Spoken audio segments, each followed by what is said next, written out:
الحمدللہ رب العالمین والصلاة والسلام علی سید الانبیاء والمرسلین وعلی آلہ وصحابہ اجمعین۔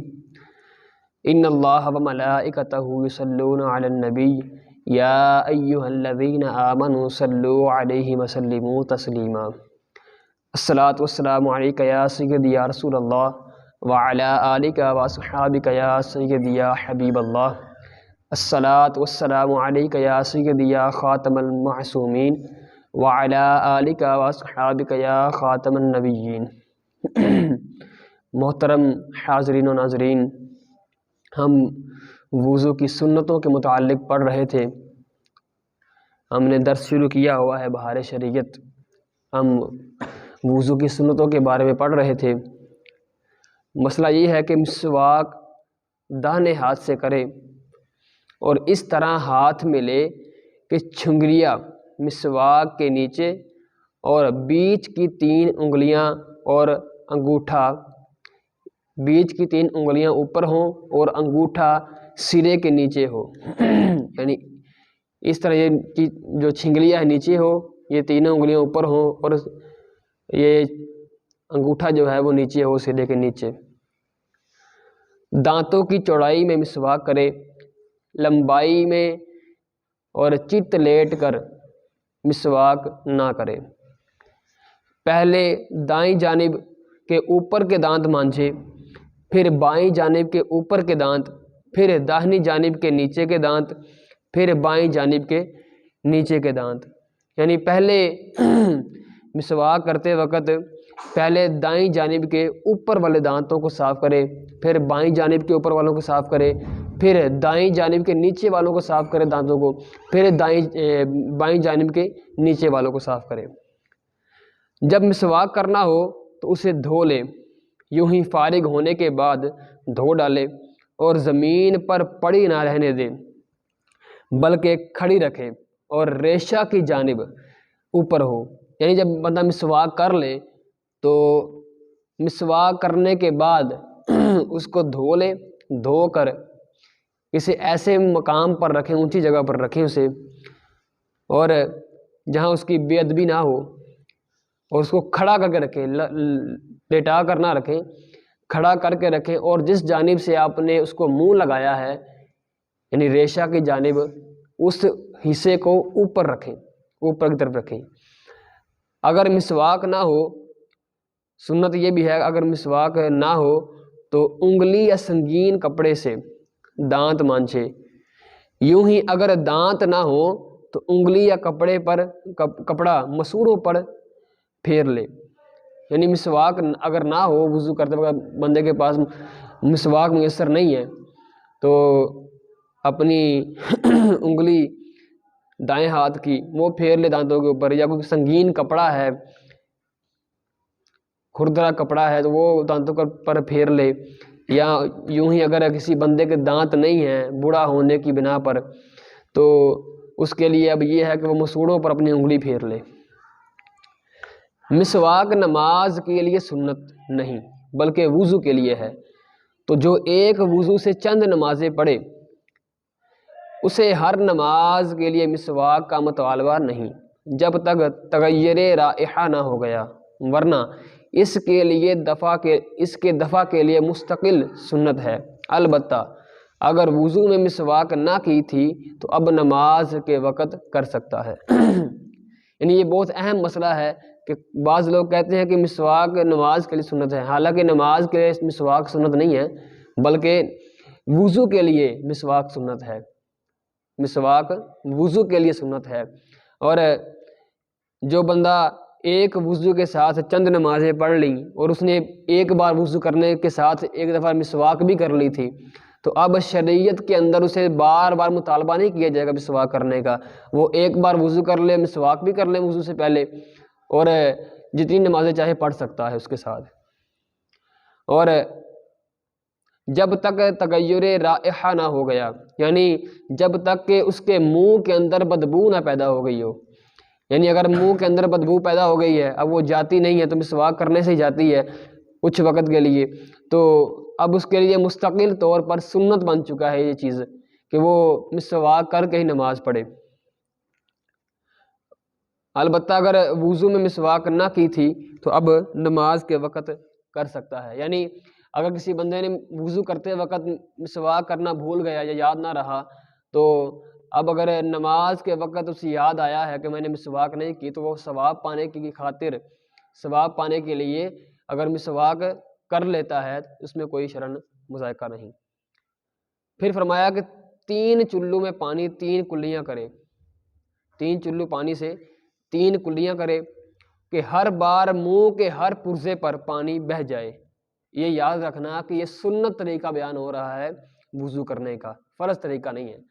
فرض تو وہی ہے کہ ایک بار جو اپنے اعضاء کو دھو لینا، ہاتھ، منہ، پیر اور سر کا مسح.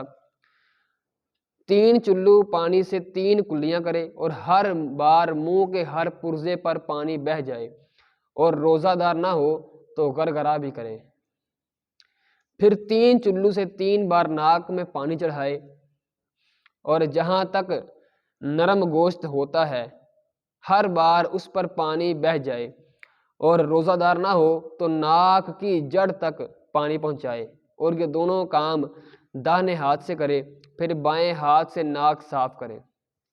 یعنی 3 چلو لے کر ناک کے جو نرم گوشت ہے اس پر پانی بہائے، اور اگر روزہ دار نہیں ہے وہ تو مکمل جڑ تک اس کو پانی کو چڑھائے، ناک کی مکمل جڑ تک پانی کو چڑھائے 3 مرتبہ.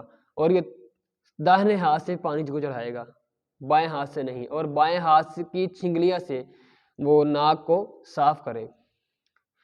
منہ دھوتے وقت داڑھی کا خلال کرے بشرط یہ کہ احرام نہ باندھے ہو، یوں کہ انگلیوں کو گردن کی طرف سے داخل کرے اور سامنے نکال لے. یعنی اگر وضو کر رہا ہے تو داڑھی ہے، داڑھی کا خلال بھی کرے، یعنی اس طرح اپنے ہاتھ لے اور اپنے داڑھی کے اندر نیچے سے اس طرح داخل کرے اور باہر کو طرف نکال دے. اور اگر احرام کے اندر موجود ہے، احرام باندھا ہوا ہے، تو اس وقت خلال نہ کرے، کیونکہ اگر وہاں پر ایک بھی بال ٹوٹ گیا تو دم پڑ جائے گا، یعنی قربانی دینا پڑے گی، قربانی لازم ہو جائے گی. تو ہاتھ پاؤں کی انگلیوں کا خلال کرے، یہ بھی سنت ہے. پاؤں کی انگلیوں کا خلال بائیں ہاتھ کی چھنگلیاں سے کرے، اس طرح کے داہنے پاؤں میں چھنگلیاں سے شروع کرے اور انگوٹھے پر ختم کرے، اور بائیں پاؤں میں انگوٹھے سے شروع کر کے چھنگلیاں پر ختم کرے. اور اگر بے خلال پیے پانی انگلیوں کے اندر سے نہ بہتا ہو تو خلال فرض ہو گیا. یعنی پانی پہنچانا اگرچہ بے خلال ہو، مثلاً گھائیاں کھول کر اوپر سے پانی ڈال دیا، پاؤں حوض میں ڈال دیا، تو اس طرح وضو ہو جائے گا. یعنی ہاتھ اور پاؤں کی انگلیوں کی جو گھائیاں ہیں یعنی خلال ہے ان کا کرنا، یہ بھی سنت ہے. اگر کسی بندے نے بے خلال ہی وضو کر لیا اور وہاں تک گھائیوں کے اندر پانی نہ پہنچا تو اب فرض ہے اس کے لیے کہ اس طرح وضو نہیں ہوگا، تو اس طرح ان کے اندر گھائیوں کے اندر بھی پانی پہنچانا یہ ضروری ہے. جو اعضاء دھونے کے ہیں ان کو 3 بار دھوئے، ہر مرتبہ اس طرح دھوئے کہ کوئی حصہ رہ نہ جائے ورنہ سنت ادا نہ ہوگی. یعنی سنت طریقہ یہ ہے کہ وضو کرتے وقت جن اعضاء کو ہم دھوتے ہیں ان کو 3 مرتبہ دھوئے اور کوئی حصہ رہ نہ جائے ورنہ سنت ادا نہ ہوگی. یعنی 3 مرتبہ دھوئے تو سنت ادا ہوگی. اور اگر یوں کیا کہ پہلی مرتبہ کچھ دھل گیا اور دوسری بار کچھ اور تیسری دفعہ کچھ تینوں بار میں پورا عضو دھل گیا تو ایک ہی بار دھونا ہوگا اور وضو ہو جائے گا، مگر خلاف سنت ہوگا. اس میں چلوں کی گنتی نہیں بلکہ پورا عضو دھونے کی گنتی ہے کہ 3 مرتبہ ہو اگرچہ کتنے ہی چلو سے ہو. یہ بہت اہم مسئلہ ہے کہ اگر کسی نے اس طرح کیا کہ اپنا بازو دھو رہا تھا، اس نے تھوڑا سا پانی ڈالا اور وہ کچھ دھل گیا، کچھ حصہ بازو کا دھل گیا، اور پھر پانی ڈالا چلو کے اندر سے لے کے، تو چلو سے لے کے پانی ڈالا تو پھر کچھ حصہ دھل گیا اور تیسری بار پھر اس نے پانی ڈالا تو پھر مکمل دھلا، تو اس طرح اس کا فرض تو ادا ہو جائے گا مگر سنت ادا نہ ہوئی. سنت ادا کرنے کے لیے اس کو جو ہے وہ چلو کی مقدار نہیں رکھنی چاہیے، چلو نہیں گنے گا، وہ صرف اعضاء کو دھونے کی گنتی گنے گا، چلو کتنے ہی بڑے استعمال ہوتے رہے اس کے۔ پورے سر کا ایک بار مسح کرنا اور کانوں کا مسح کرنا، اور ترتیب کے پہلے منہ، پھر ہاتھ دھوئیں، پھر سر کا مسح کریں، پھر پاؤں دھوئیں۔